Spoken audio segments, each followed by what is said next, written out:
Yeah, I don't think Mother knew about this.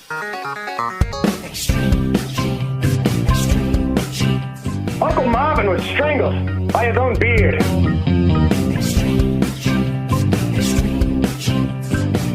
Yep, you never saw it coming.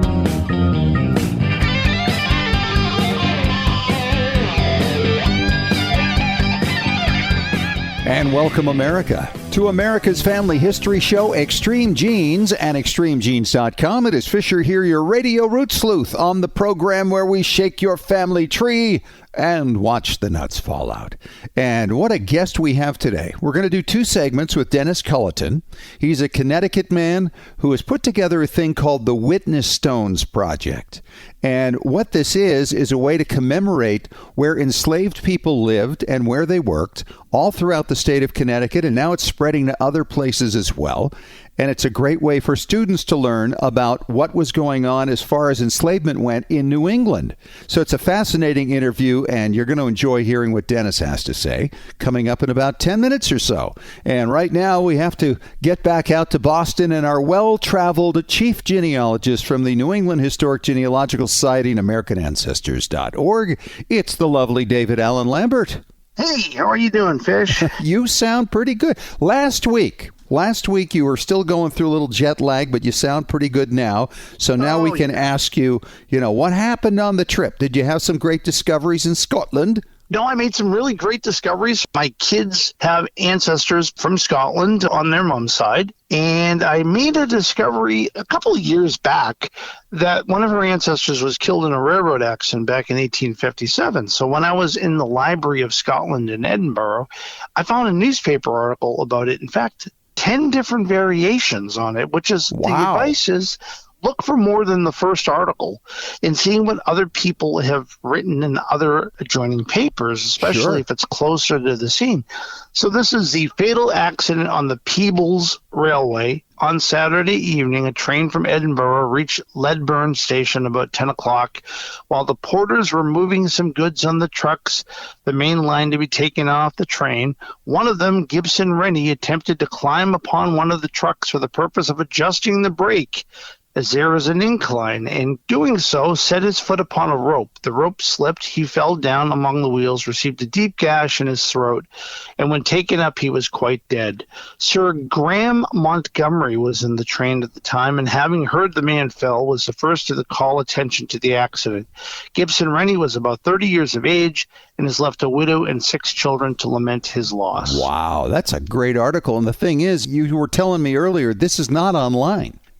No, there are variations of stories online, little snippets, but not that one. Yeah. And then I found others on microfilm, and of course there are ones online, but I found like 10 variations of it, which is great. Yeah. Because you want all of them. Don't settle for just one. That's right. Well, we're thrilled to have you back, David. So let's get on with Family Histoire news today. Where do we begin? Well, I think we're going to begin with somebody who found some old books in their walls. What? About 20 years ago, out in Spain, someone was doing some work in a house that was falling down, and wedged in the walls for the past 500 years were a series of books over 500 years old, including the second oldest known copies of the Quran ever in Spain. Wow. From the 1400s. That is not crazy. Bad. Yeah, well, you think about, first of all, how many people in the world even have a house that is that old? I mean, I realize that overseas everything is much older than it is here, but still, to think that somebody's living in a house that old and found these books sitting in that, I guess it was behind a wall in a cupboard, right? That's what they had found when they were doing some renovations, and it was packed in straw. Crazy. A house like that, I want to get out in the front yard with a metal detector. Right. Well, it isn't always in the walls that you find discoveries, and it doesn't have to be from 500 years ago. A batch of undeveloped rolls of film and photographs of the Warsaw Ghetto Uprising were found in an attic in Poland, detailing this historic uprising in 1943, never seen before and never published before images, which is making historians very excited. Yeah. We're studying this part of World War II. Isn't that amazing? The Holocaust. So behind a wall and up in an attic, and this is the archives in the attic kind of theme that we've talked about here the last several weeks. You just don't know what's upstairs, right? Or downstairs or in the closet. I mean, we're talking about historical societies sometimes that have treasures. You might have treasures in the neighbor's house next door. You just never know. That's right. Well, going to another World War II story, in Uruguay, a few years ago, they found a scuttled World War II Nazi battleship, and they recovered from it a Nazi eagle with a swastika on it. Well, Uruguay is not going to preserve it. It's going to melt it down and make a dove. Really? And this thing's made of bronze, is that right? 770 pounds of bronze. But it's going to be repurposed from hate to love. Yeah. So that's a good thing. In the form of a dove. That's great. I always love the stories of African Americans connected to history, but how about an enslaved of George Washington who escaped and joined the British Army that was fighting against his former enslaver, and then later on went to Nova Scotia with the Loyalists and the British military, and later went on to Sierra Leone. And this is a story about Harry Washington that was recently published in Smithsonian Magazine. Really fascinating story. Wow, that's a great story. In England, they found a ship that has reappeared on the banks of the UK, and it might be from the 1890s, or it could be even earlier. Historians are claiming 28 shipwrecks are known to be in that area, and now it's trying to determine which one it is before it disappears again. Oh, wow, that's right. Yeah, because it's kind of brought in and then the tides can bring it back out later. Interesting stuff. Yeah, it's another ghost ship over there. If you happen to be in Boston, you might notice that NEH just is having a big renovation. The building next door has been torn down, but we're still open virtually. And you can join American Ancestors and save $20 by using the coupon code EXTREME. Stay tuned for 2024 when we open our new facility with the Discovery Center. All right, David. Hope you'll be back for the back end of the show. We'll have Ask Us Anything at that time. And coming up next, we're going to talk to Dennis Culleton. And Dennis is a Connecticut man who is the founder of a thing called the Witness Stones Project. It's a fascinating project. You're going to want to hear all about it from Dennis coming up next in 3 minutes on Extreme Genes, America's Family History Show.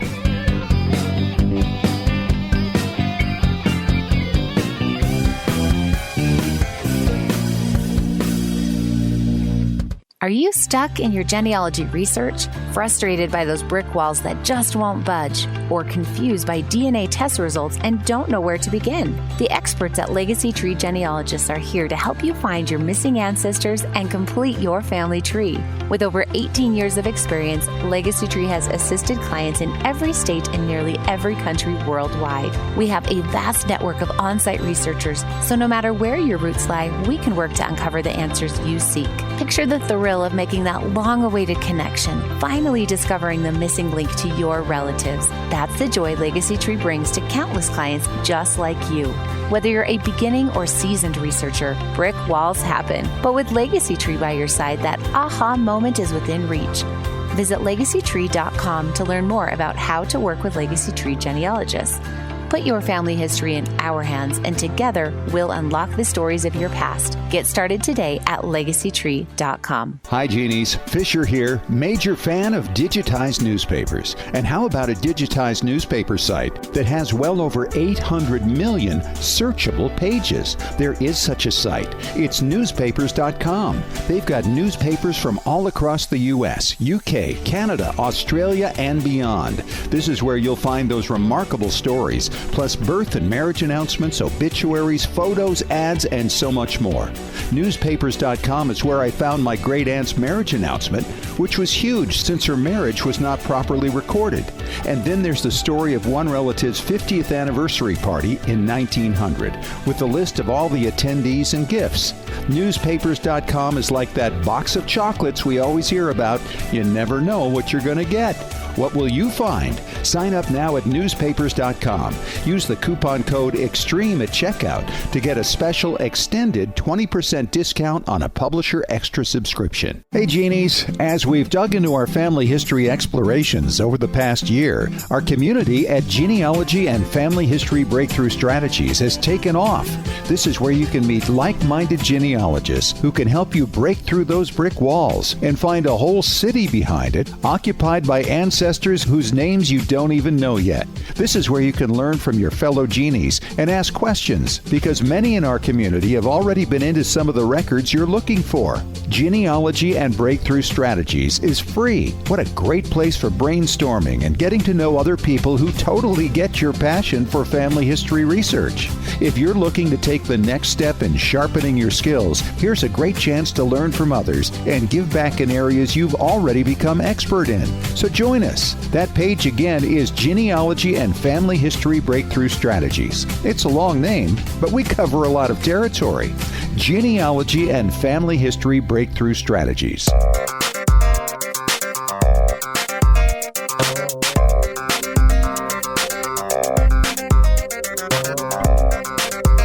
Hey, welcome back. It's America's Family History Show, Extreme Genes and ExtremeGenes.com. Fisher here, your radio root sleuth. And you know, we have history all around us all the time, and there's so much of it, I think, that we miss because we just don't bother to look, and we're busy people, let's face it. And I got a man who actually did take the time to look at the history around him. His name is Dennis Culleton. And Dennis has taken this passion for discovering his history surrounding him into an amazing project we're going to talk about called the Witness Stones Project in my home state of Connecticut. And Dennis, great to have you on the show. Thank you, Scott. It's nice to be on the show here from Connecticut. What town were you in as you got this going? Yes, I was living and also teaching in Guilford, Connecticut. It's on the shoreline about 15 miles east of New Haven, and it was settled in 1639. So it was one of the early communities in Connecticut and in the country. You were a transplant there from Massachusetts. And what was it about Guilford you wanted to find out? Well, if you go to Guilford, it's a beautiful New England town. It looks like a Norman Rockwell painting where you have 4 churches around an 8-acre green, the hardware stores there, and an ice cream shop, and a market, and the town hall. And it's a place where you meet your friends on the green or the common. And when you go there, you also realize that these houses that are there from 300 years ago, 200 years ago, maybe 150 years ago, and they're beautiful houses that have been kept. And you realize there was a level of affluence there. There was money there. There was always some money, and part of the money had to do with it's on Long Island Sound, and people would fill vessels and send them off and bring back money and molasses and sugar. And I always wondered who lived in the houses, and not only the owners or the names of the people whose plaques are on the building, but also who was keeping the fires going, who was cooking the meals, who was mucking out the chicken coop. So I was always interested who the other people were in the households. And so there are records, of course, that can get you the ownership of the houses, but you got to dig a little deeper sometimes to find out about the folks who are engaged in the household. That's correct. And when I started looking, I was also interested in Harriet Beecher Stowe's family. Harriet Beecher Stowe wrote Uncle Tom's Cabin and the attitude of people in the North about what slavery was like. Her parents grew up in Guilford, and I was always interested in the time she lived in Guilford.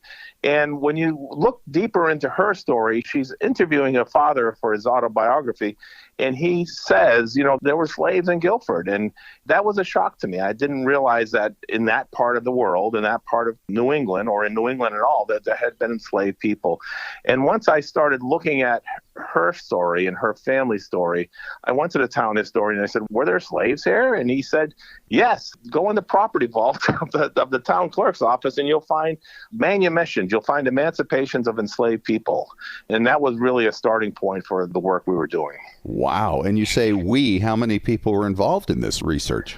Well, initially it was just me that was doing the research, but as the ideas came together, I put together a booklet and I presented it at the local library in the winter of 2017 of all my findings of enslaved individuals and families and enslavers and stories of freedom and things like that. A friend of mine, he heard that, and then he went to Germany, saw the Stolperstein, the memorials that are put in the ground where Jews lived freely before they were kidnapped and murdered during the Holocaust. So my friend Doug Nygren, having brought that story back to us, really planted the seed about how we could remember enslaved people here. And then we put together a local committee to try to make a project. And I'll just say, if you bring a sore knee to a surgeon, he's going to want to operate, or she's going to want to operate. You bring an idea to a teacher, they're going to want to make an educational activity out of it. And that's what I did. Wow. And so were these other people involved with you teachers? Well, I certainly brought together a team of teachers in our middle school, Adams Middle School, language arts teachers or English teachers, as well as social studies teachers. We had everyone from a Yale professor to the local minister to members of the African American community in the town, and then other people who were involved with preservation in the town, telling the story of history in the town, but having previously helped tell the story of the white people in town, and now they were eager to help tell the story of African Americans who lived in the town. Interesting. So in these very early days of your Witness Stones project, you were working in Guilford. Talk about the very first one and what you can tell us about the individual that you were commemorating and what you did to commemorate him. Yeah, so when Doug came back with the idea, it took me about a couple weeks to look at my research and say, how can we use this research to tell the story of an individual and then memorialize that individual by putting a stone in the ground that closely resembles the Stolperstein. Let's explain the Stolperstein for a minute here. Yeah. That was over in Germany, and who created that and what was its purpose? Yeah, Gunther Demning was an artist, and he created the Stolperstein. And again, the purpose was to remember where Jews lived freely before they were kidnapped and murdered during the Holocaust. It started in the 1980s, and by the time we started our project, there were 60,000 Stolperstein memorial, and it means stumbling stone, with the idea that you stumble over the fact, the idea, the history of the Holocaust while you're walking in a neighborhood today in Germany or Rome or Cologne or Copenhagen, where there may be no longer any Jews. So you're stumbling over a history that has been hidden by the murder of all these people. And again, there's 60,000 in the ground. When we started the project, there are over 100,000 memorials across Central Europe or across Nazi-occupied Europe today. It's an amazing project that tells 100,000 individual stories about the Holocaust. Wow. And what do these things look like? They're about a 4-inch cube. In Germany, the top is a brass plaque. The information about the individual is stamped on the top. We use a 4-inch cube, and on the top is a bronze plaque where the information about the enslaved person is etched on the top. Okay. And what kind of information do you use there? Well, we don't always have the name, but if we have the name, we share the name of the person. We like to use a term either enslaved here or something similar to enslaved near here to help people understand that this happened right under your feet, right where you're standing, in the building that you're looking at. We try to put information, with birth and death. We also try to put occupation, because many enslaved people were very skilled craftspeople. They might have been weavers or millers or carpenters or shipbuilders or things like that, just to let people know that slave wasn't a job description. It was a property status. And then if we have evidence of emancipations or manumissions, we put that on there. Life when they lived there, where they died or when they died or anything like that. And really, that information is just a distillation of hopefully sometimes a half a dozen or a dozen records we are able to find about that enslaved person. Interesting. So you started in Guilford then, and you started it when? So the idea came together in spring of 2017, and by October, we started implementing the project in the classroom. And you had asked about one of the first memorials, and the first memorial we put in the ground was for Moses. So we love the idea just because Moses was the leader of his people in the Bible. Yep. And Moses was the lead person of the Witness Stone Memorial. In one corner, it says CT1, so the first memorial in Connecticut, and the other corner has Guilford or GLFD1 for the first memorial in Guilford, Connecticut. And Moses, as described by Lyman Beecher, Harriet Beecher Stowe's father, was a king of the slaves. So in Connecticut, in parts of Massachusetts and Rhode Island, and maybe other areas that I'm not familiar with, local enslaved people elected kings and governors. Think of it as an extrajudicial level. In Western Africa, there are a lot of villages where you have a village king or a village chief or a village governor. And that same model seemed to have been brought across the Atlantic to New England. And so we had slave kings and governors. So Moses was considered the slave king. So again, the name Moses, and you think of the idea of him being the king of the Israelites, or the leader of the Israelites, and also the leader of the project. And the stone was put in front of the town hall. So the town hall wasn't there during the time of slavery, but 2 buildings before was the home of Reverend Amos Fowler. And we know Reverend Amos Fowler held Moses in captivity because we find Reverend Fowler's will, which discusses the care of Moses in his old age. And we also see in the will of a woman named Ruth Naughty the fact that she's giving or gifting Moses to Reverend Fowler.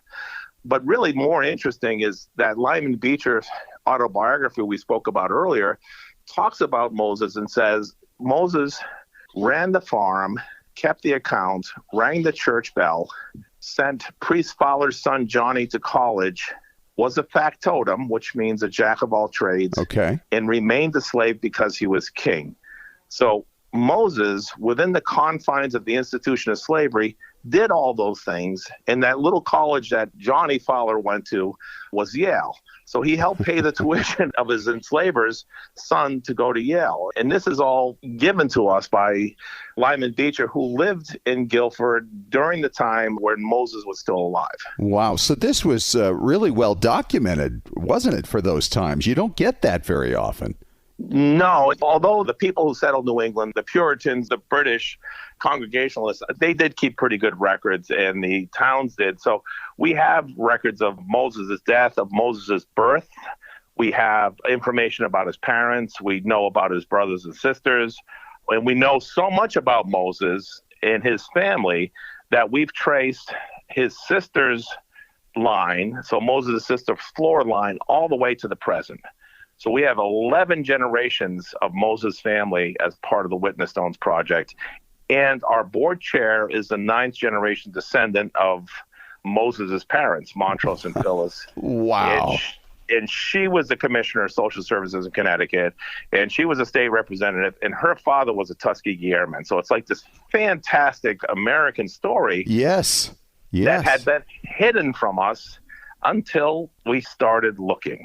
You have to look to find something, right? Absolutely. I'm talking to Dennis Culleton. He is the founder of the Witness Stones Project in Connecticut. We're going to continue this conversation, find out how you've engaged the kids in this throughout the entire state when we return in 5 minutes on Extreme Genes, America's Family History Show.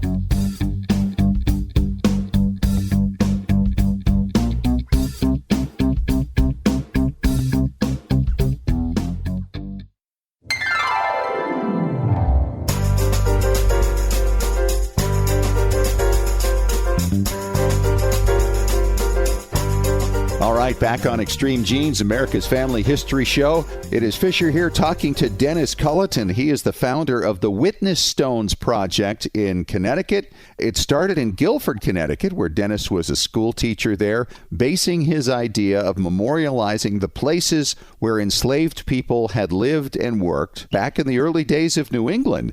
And this was all based on a similar project over in Europe, where Germans were commemorating the homes of those who lost their lives in the Holocaust. And Dennis, it's great to have you on the show. We were just talking about Moses, who was your very first enslaved person you commemorated, right there where he lived and worked, where the town hall of Guilford now stands. Yeah, that's correct.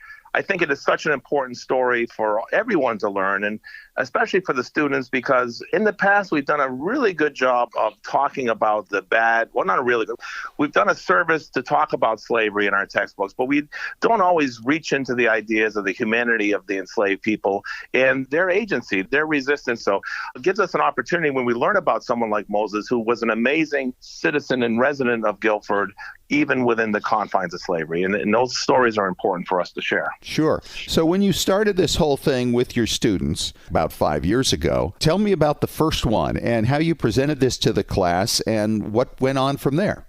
Yeah, so when Doug came in with the idea of using a memorial as a way of sharing the story of local slavery, I realized that with the students that they weren't used to looking at the documents that you needed to look at. And if I'm talking to an audience of genealogists, you know the wills and the probate inventories and the property records and the census data isn't something that we were brought up to learn about unless we were all lawyers. And certainly I wasn't. So I know I had to struggle through the documents. So I was trying to figure out, how can I make these documents accessible to the students? Well, certainly you have to transcribe them. A lot of these students aren't reading longhand and aren't using longhand, but they're also not used to reading handwriting from the 1700s and the use of language and the spelling and all the different things that many in your audience are familiar with. But also, I realized that we couldn't just give them a bunch of documents, ask them to completely sort them, completely analyze them, and come back with a story, because we wanted them to be able to restore the history and honor the humanity of the individual. We had to do that through these documents. So what we did is we sorted the documents to these 5 themes: dehumanization, treatment of enslaved, paternalism, economics of slavery, and agency and resistance, with the most important being agency and resistance. Okay. And by using these 5 themes and having the students work through these documents, then they were prepared to look at the story of one person. So say, for instance, the one person we're looking at, instead of Moses, will turn into a woman, Latouche, who lived in Madison, Connecticut. So Latouche was held in captivity by Reverend Jonathan Todd, and he held about 6 other enslaved people in captivity.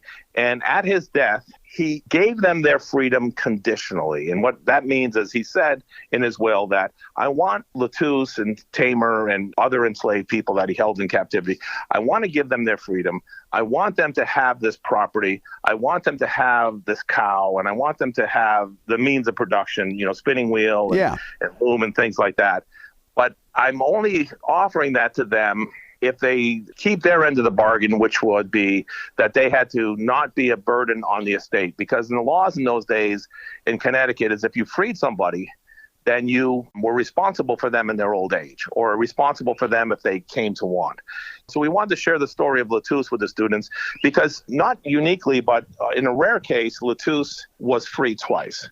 So she was freed under the will of Reverend Jonathan Todd in 1791.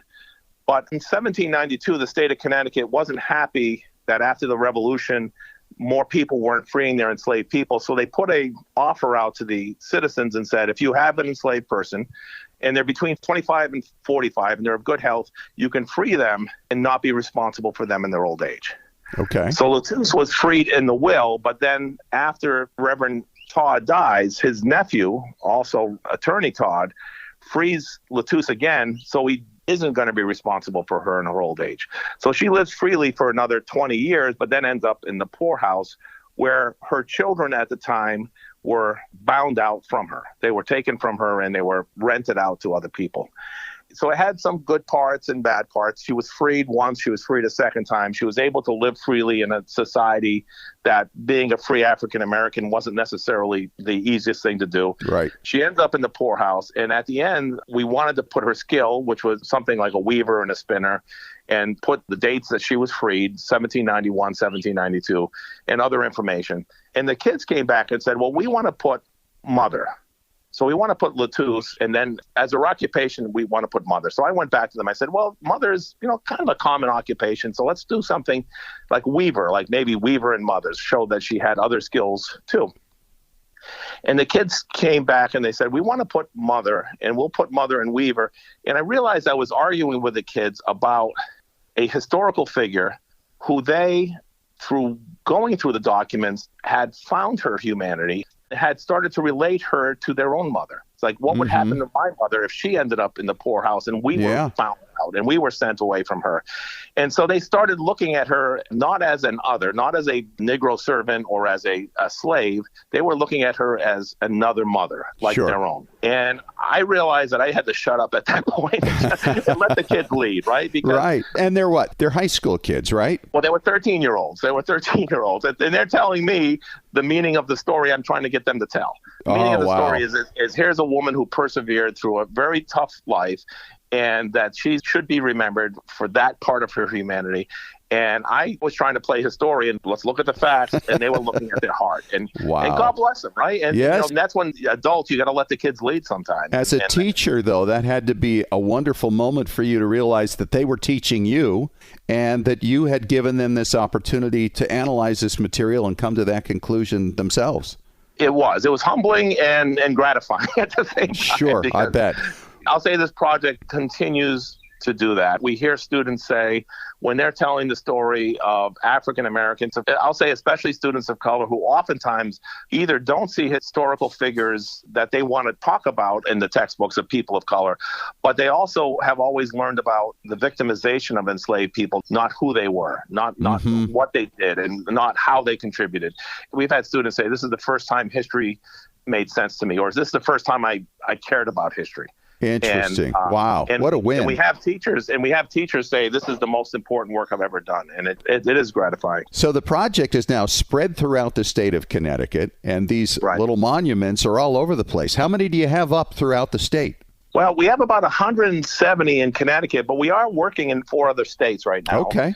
With some proposals out to our friends in Pennsylvania. So we've been working in New Jersey for 2.5 years. We just started working in Westchester County, New York, and we did our first installation in Washington County, Rhode Island, just earlier this month. This is all in the last 5 years. That's absolutely incredible. So where can people go for more information about this if they want to do something similar in their state? Well, our website is witnessstonesproject.org.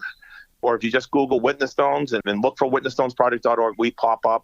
There's a contact page there, or my email is dennis@witnessstonesproject.org.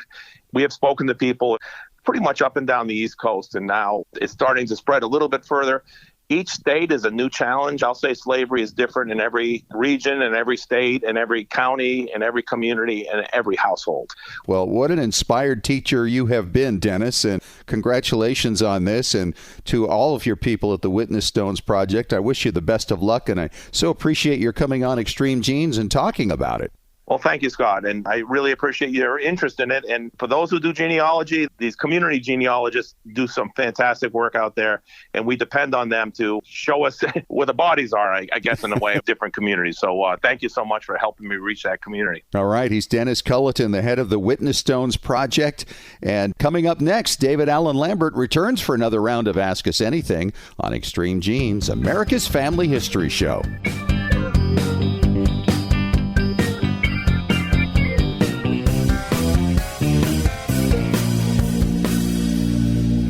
Hi, Genies. Fisher here, major fan of digitized newspapers. And how about a digitized newspaper site that has well over 800 million searchable pages? There is such a site. It's newspapers.com. They've got newspapers from all across the U.S., UK, Canada, Australia, and beyond. This is where you'll find those remarkable stories, plus birth and marriage announcements, obituaries, photos, ads, and so much more. Newspapers.com is where I found my great aunt's marriage announcement, which was huge since her marriage was not properly recorded. And then there's the story of one relative's 50th anniversary party in 1900, with a list of all the attendees and gifts. Newspapers.com is like that box of chocolates we always hear about. You never know what you're going to get. What will you find? Sign up now at newspapers.com. Use the coupon code EXTREME at checkout to get a special extended 20% discount on a Publisher Extra subscription. Are you stuck in your genealogy research, frustrated by those brick walls that just won't budge, or confused by DNA test results and don't know where to begin? The experts at Legacy Tree Genealogists are here to help you find your missing ancestors and complete your family tree. With over 18 years of experience, Legacy Tree has assisted clients in every state and nearly every country worldwide. We have a vast network of on-site researchers, so no matter where your roots lie, we can work to uncover the answers you seek. Picture the thrill of making that long-awaited connection, finally discovering the missing link to your relatives. That's the joy Legacy Tree brings to countless clients just like you. Whether you're a beginning or seasoned researcher, brick walls happen. But with Legacy Tree by your side, that aha moment is within reach. Visit legacytree.com to learn more about how to work with Legacy Tree genealogists. Put your family history in our hands, and together we'll unlock the stories of your past. Get started today at legacytree.com. Hey Genies, as we've dug into our family history explorations over the past year, our community at Genealogy and Family History Breakthrough Strategies has taken off.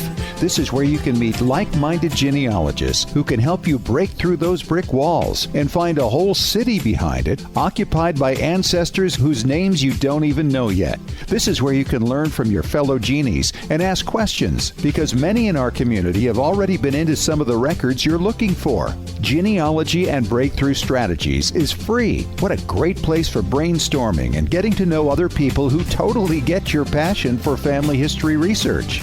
If you're looking to take the next step in sharpening your skills, here's a great chance to learn from others and give back in areas you've already become expert in. So join us. That page again is Genealogy and Family History Breakthrough Strategies. It's a long name, but we cover a lot of territory. Genealogy and Family History Breakthrough Strategies.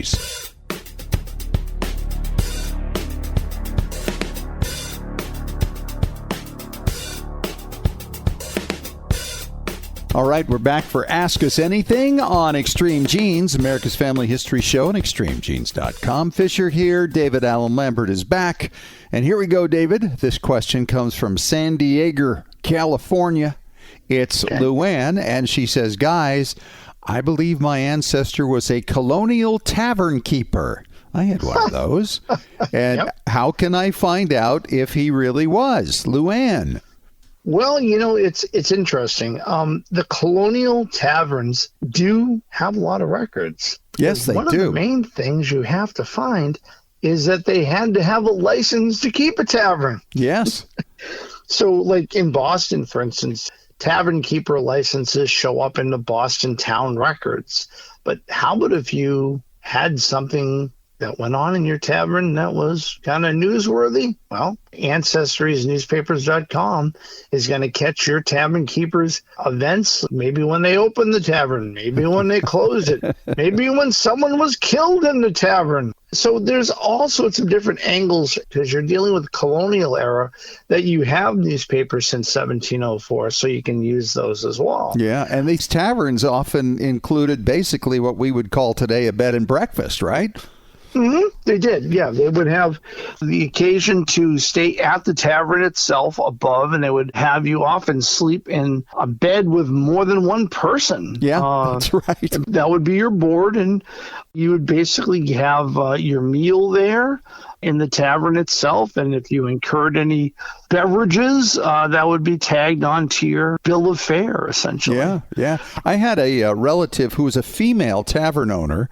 Her name was Hannah Fisher, and Hannah had quite a reputation. She's written up in the history of Westchester County and talks about what a mighty strong woman she was, and that she could actually lift a barrel of ale and drink it from the bunghole, which is crazy to me. And she had all kinds of incidences. Somebody get in a fight, she'd grab them by the head and bang their heads together. She had a real reputation. Well, you know, your wife and I share a Coffin family from Nantucket, and it was a court case for our Deonis Stevens Coffin, who overcharged for the cost of ale and was brought to court. So we know that she was a tavern keeper. So your wife and I can join Flagon and Trencher, which is descendants of colonial tavern keepers. They have a website at flagonandtrencher.org. That's interesting. I did not know that. But, you know, there's virtually a society for everything, right? For cultural descent, for occupations, for when you arrived in the new world. There's so many things, and that's another one that we should look into. But you know what we've just proven here, David? You and I just told a bunch of stories just about people we knew in our own lines, and those are all passed down through newspapers.com, oral tradition, county histories. They're all in there. It's true. And, you know, just look in your family tree and see what your ancestor did for occupation. Maybe there's a tavern keeper in your line you are not even aware of. That's true. Sometimes they would get in trouble because they would serve their beer on the Sabbath. And that would make news, and they would get fined. So you got court records, too, that would involve this, right? You got the licenses, which you mentioned, but the court records can tell when they get in trouble. And it seems to me that the tavern keepers got in trouble a lot. There's a tendency to have that happen. And then, of course, their descendants run saloons in the Old West. And, well, just watch a John Wayne movie and you'll understand that. Absolutely. Absolutely. So that was a really good question, Luann. Thank you so much for it. And I hope that helps you finding out about your tavern keeper ancestor. Coming up, we have a DNA-related question from Maryland when we return with more on Extreme Genes, America's Family History Show in 3 minutes.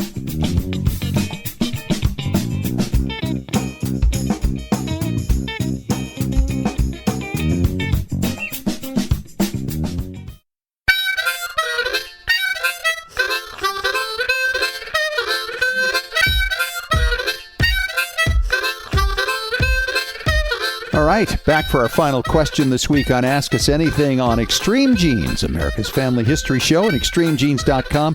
Fisher here, your radio root sleuth. And our question comes from Eric in Maryland, David. And he says, Fisher and David, with DNA matching, how can I tell if my matches are telling me I come from a certain great-grandfather or from one of his brothers? Eric. That's an interesting question, and I'll tackle this one to start with. Eric, sure. Basically it begins with this. It depends on how many shared centimorgans you share with your matches. It's not just the fact that you match with somebody. The amount of shared centimorgans you have with them, of course, shows up on your match list on Ancestry or any of the other DNA sites, and the number of shared centimorgans you have tell you a range in which you might have a certain relationship with somebody. For instance, 800 some odd centimorgans is more than likely your first cousin. But if it's a half first cousin, it's something else. Interestingly, a first cousin and a half aunt have about the same amount of shared centimorgans. You can generally tell the difference based on the age. A half aunt is likely going to be 25 years older than you. Or if you're the half uncle, then you might be 25 years older than the person you're matching. So you get this distance from the amount of shared centimorgans that you find there. And there's a marvelous tool that Dr. Blaine Bettinger has put out, and you can find it on his website. Just Google it. It's the Shared Centimorgan Project. And he's printed up a little chart. It's like a little card. You could do a screenshot of it and save it on your desktop. And I refer to it all the time.